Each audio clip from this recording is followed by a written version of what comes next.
aparecer infinito menos infinito cuando hay radicales. Suele caer mucho en los exámenes. Cuando me da infinito menos infinito al sustituir y hay radicales, siempre habrá que hacer una cosa, que es multiplicar y dividir por la conjugada. Sabéis que la conjugada es cambiar de signo a uno de los sumandos. El más cómodo, pues si hay uno negativo lo pongo positivo.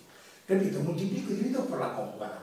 Me va a aparecer siempre el factor, el producto notable, a más b por a menos b, que como sabéis es cuadrado del primero menos cuadrado del segundo. Siempre va a aparecer esto. ¿Ya lo veréis? Bueno, pues vamos allá. Me piden este límite, sustituimos, veo que este sumando tiene grado 1, este tiene grado 1, por lo tanto es infinito menos infinito indeterminado. ¿Qué hay que hacer? Vamos allá a la expresión dada, la multiplico y la divido por la conjugada. Siempre es así. La conjugada es raíz de x cuadrado más 1 más 2x, raíz de x cuadrado más 1 más 2x. Igual a límite, cuando x tiende a infinito, veis a menos b por a más b. Cuadrado del primero se va a la raíz menos cuadrado del segundo.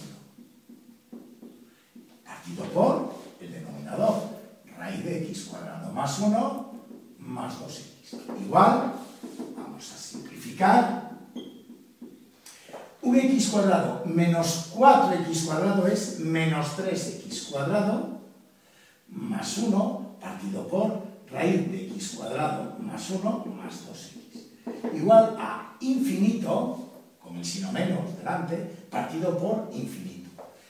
Infinito entre infinito, grados. Grado del numerador, grado 2.